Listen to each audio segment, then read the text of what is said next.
bonsoir, où que vous soyez, qui que vous soyez, bienvenue sur la chaîne Monsieur FL. Sur cette chaîne, je vous explique, simplifie, vulgarise les blockchains, les crypto-monnaies et tout ce qui s'en approche.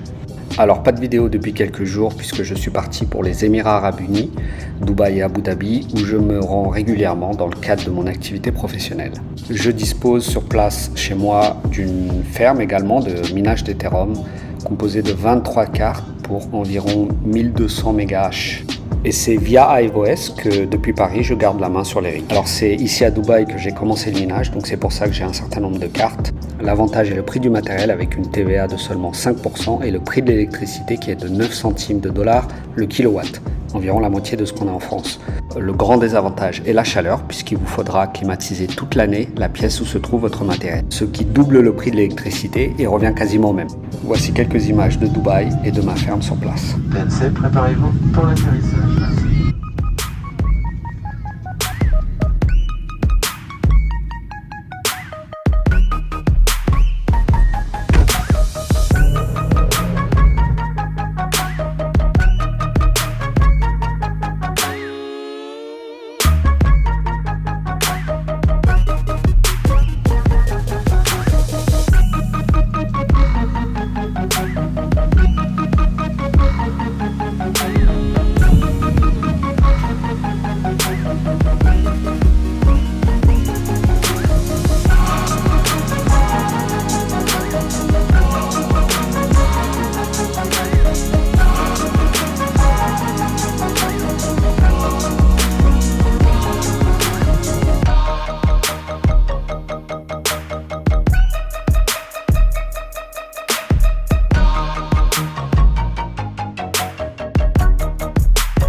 Voilà, c'était la rapide présentation de mes rigs sur place. J'ai quand même eu droit à une surprise puisque deux de mes cartes 3080 ont arrêté de fonctionner quelques jours avant mon arrivée. Et voilà pourquoi.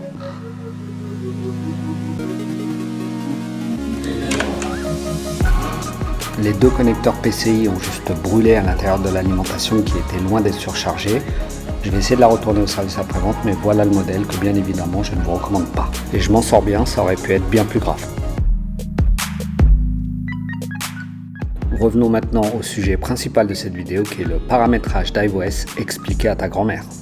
Les sous-titres de cette vidéo sont disponibles dans les langues suivantes.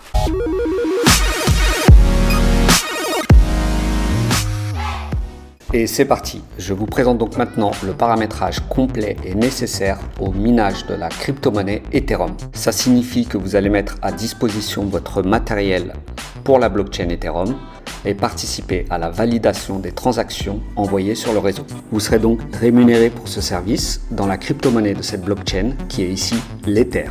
La validation se fait évidemment automatiquement à l'aide du logiciel de minage que nous allons configurer dans la feuille de route appelée Flysheet dans iOS. Au programme donc, on commencera par le paramétrage du BIOS de la carte mère pour permettre le redémarrage automatique en cas de problème et également quelques paramètres utiles à la stabilité de votre matériel. Ensuite, on va paramétrer votre wallet qui sera destiné à recevoir vos paiements. On passera à la création de votre feuille de route qui regroupera toutes les informations de minage. On verra aussi de la façon la plus simple comment optimiser vos cartes graphiques pour le minage d'Ethereum.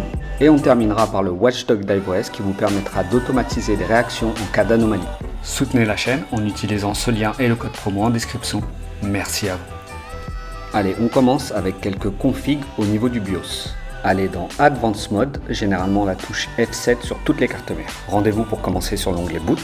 Assurez-vous maintenant dans Boot Configuration que votre disque dur est bien reconnu et qu'il est sélectionné comme élément de démarrage. Sinon, sélectionnez-le. Rendez-vous ensuite dans l'onglet Advanced, System Agent Configuration, puis PEG Port Configuration. Ici, vous allez pouvoir choisir la vitesse de votre port PCI.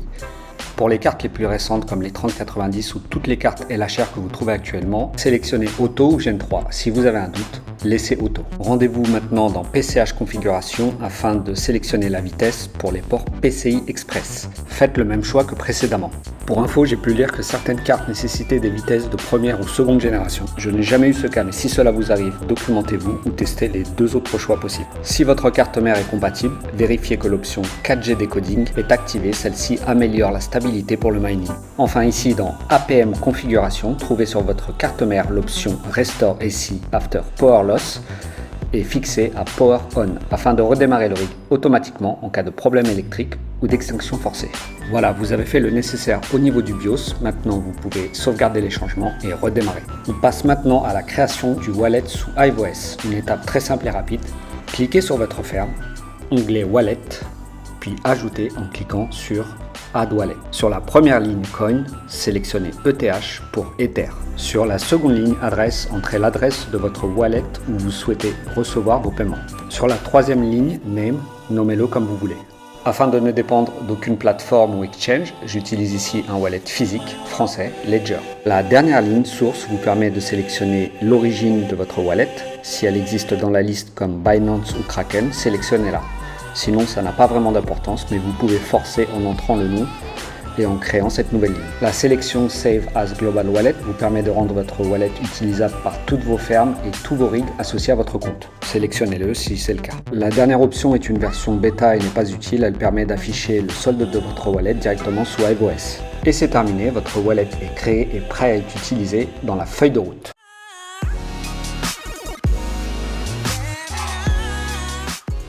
Passons maintenant à la création et au paramétrage d'une feuille de route iOS. Cliquez à nouveau sur votre ferme, puis sur l'onglet Flysheet. Cliquez sur Add Flysheet pour créer une nouvelle feuille de route. La première colonne Coin, sélectionnez ETH pour Ether. Colonne suivante, sélectionnez le wallet créé à l'étape précédente. La troisième colonne est le choix d'un pool de minage. Dans cet exemple, on sélectionne le pool Ivon qui est le pool officiel de la plateforme iOS sans frais et on sélectionne le serveur Europe, puis valider. Un pool de minage est un groupement de mineurs qui vont collaborer et fonctionner sur le modèle d'un seul mineur. Cela n'a aucune incidence sur les gains puisque vous serez rémunéré en fonction de votre puissance de calcul, mais par contre cela a une conséquence sur la régularité des gains puisque sur le réseau Ethereum pour être payé, il va falloir valider un bloc entier qui est constitué d'un ensemble de transactions. Toutefois, la taille des blocs et la complexité étant devenue énorme, il est absolument nécessaire de s'allier en participant à un pool de minage. Nous verrons dans une prochaine vidéo comment sélectionner un pool de minage en fonction de certains paramètres comme ses performances, mais aussi vos performances. Et la dernière colonne concerne le logiciel de minage. Certains sont adaptés uniquement aux cartes AMD, d'autres aux Nvidia et certains aux deux. J'utilise personnellement NB Miner qui est pour moi le plus performant et surtout le plus stable, notamment pour les cartes LHR. Il vous reste maintenant à nommer votre feuille de route et sauvegarder. Pour cette dernière étape, je repasse sur ma ferme réelle pour vous montrer comment appliquer une feuille de route à un rig. Sélectionnez le rig sur lequel appliquer la feuille de route, cliquez sur l'onglet Flysheet, choisissez dans la liste la feuille de route précédemment créée, puis cliquez sur l'icône de la fusée à droite de la ligne. Validez le message suivant et c'est terminé, vous avez appliqué la feuille de route à votre rig.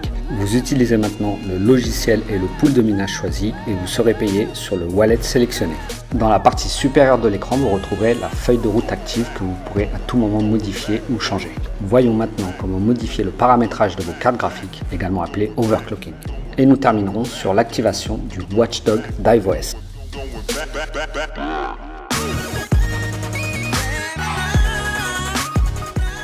Accédons maintenant au paramétrage d'overclocking. Commencez par sélectionner un rig, puis sur la ligne de la carte que vous voulez overclocker, cliquez sur la jauge.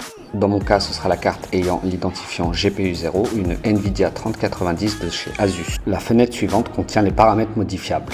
La fréquence du processeur de la carte exprimée en MHz, la fréquence de la mémoire en MHz, la vitesse des ventilateurs et la limite de consommation électrique exprimée en watts. L'onglet qui nous intéresse dans cette vidéo est Popular Preset. Cliquez dessus et sélectionnez le coin ETH. Le tableau qui apparaît contient les paramètres d'overclocking les plus utilisés par la communauté iOS pour votre carte graphique. La cardinalité à droite indique le pourcentage d'utilisateurs d'iOS ayant choisi ce paramétrage. Dans cette vidéo, nous choisirons la première ligne qui est le paramétrage le plus utilisé et donc le plus éprouvé. Le but de l'overclocking est d'obtenir le meilleur rapport performance-consommation électrique. Overclocker une carte graphique est un acte délicat qui peut amener de l'instabilité et avoir des conséquences sur le minage d'autres cartes graphiques du rig. Ce sujet mérite au moins une vidéo à part entière où je vous présenterai plusieurs cas particuliers. Il ne vous reste plus qu'à cliquer sur Apply, le logiciel de minage redémarre et les nouveaux paramètres d'overclocking sont pris en compte. Et pour finir maintenant, la présentation du Watchdog. Le Watchdog est une des fonctions les plus intéressantes d'iOS. Il vous permet de réagir en cas d'anomalie matérielle ou logicielle. Suite à la détection d'une anomalie, la première ligne vous permet de fixer le délai qu'attendra Watchdog avant le redémarrage du logiciel de minage. La seconde ligne fixe le délai du redémarrage complet du rig.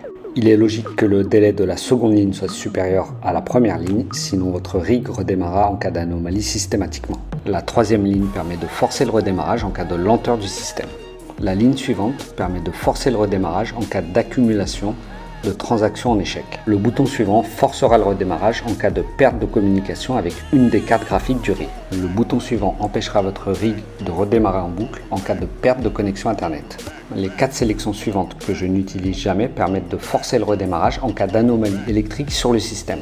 La dernière sélection permet de forcer le redémarrage si le hash rate de votre rig arrive sous le seuil fixé. La configuration du Watchdog est maintenant terminée. Vérifiez qu'il est bien activé avec le bouton vert du haut et cliquez sur Apply pour valider. Et voilà, c'est déjà la fin. Vous avez maintenant les bases pour configurer iOS et démarrer le minage d'Ethereum. J'espère que vous avez aimé cette vidéo. En tout cas, moi j'ai vraiment kiffé la faire. N'hésitez pas à poser vos questions et demandes en commentaire. Quant à moi, j'ai vraiment hâte de vous retrouver dans une prochaine vidéo où on parlera de la finance décentralisée et comment faire travailler une nouvelle fois les crypto-monnaies reçues grâce au mining en participant à la DeFi. D'ici là, bye bye, portez-vous bien.